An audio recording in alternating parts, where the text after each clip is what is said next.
China adopted the one-child policy in 1979 to rein in its high population growth. However, their government has now relaxed the norm as an increasingly greying population threatens to pose its own demographic challenges. Joining me down the line to discuss is Yuan Zhang, Senior Analyst with Nordea Bank.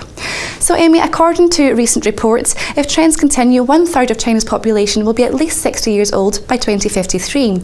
To what extent would this greying population have on China's economic prowess now and in the future? Well, the dependency ratio in China will become very heavy as a result. So by 2050, about 60% will be dependent on the working age population. That's a very heavy burden to the working age population back then. So that makes transformation of the Chinese economy necessarily now. No longer does China have cheap labor that it has actually relied on in the past decades. It's losing competitiveness to countries such as Vietnam and Mexico. But also the demographic patterns are going to change the consumption and saving behaviors in the future, as normally older people tend to consume more than save and so on. So the greying population definitely has major impact on China's economic progress in the future. There has been some concerns, however, that the dangers of food shortages or increased pollution generated by larger families outweigh challenges of having too many old people. Is it a matter of the country having to accept these risks now to protect their long-term future?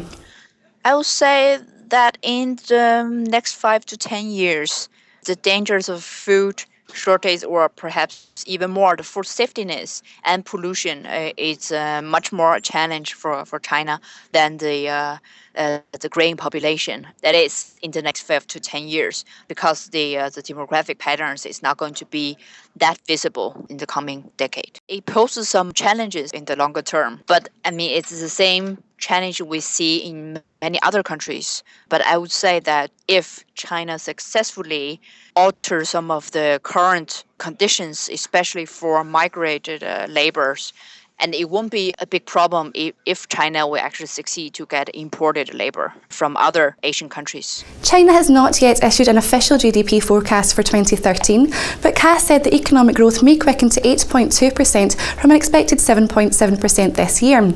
Are these figures in line with your expectations? And if so, what will be the main catalyst reigniting China's growth engine?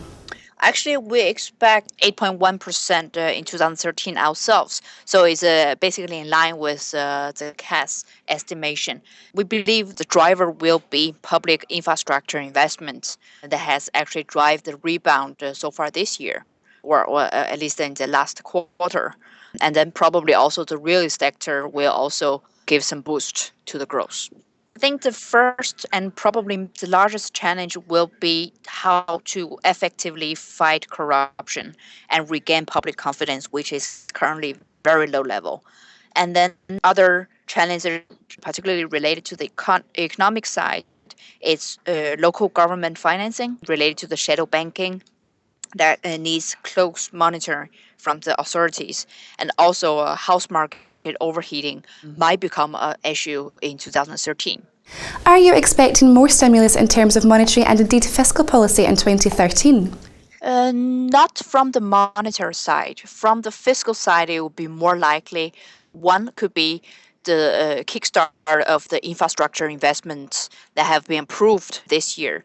And another fiscal stimulus could be giving to the household spending, such as eco cars subsidies or subsidies to buy environmental friendly household appliances. We have seen these kind of measures this year, but I expect that some of them will be repeated next year.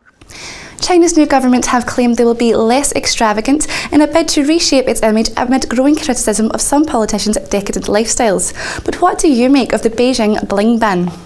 I think actually it's related to the challenge with fighting corruption. This part of a red carpet treatments of officials attending almost nonsense events. It's a part of the culture of being official in China. So it is not something we can change overnight or in 1 year. I think right now it looks good on for the titles, but to actually structurally change that sentiment or that culture, we need probably several years. But it's a good start. Taking all that we have discussed into consideration, what are you expecting from the Chinese yuan in the short, mid and longer term? Well, in the short and medium term, we actually expect a lot of volatility, well, at least in the next 6 to 9 months. But in very short in, I expect actually the yuan may be weaken a little bit against the dollar because it has appreciated very strong in the past 4 months.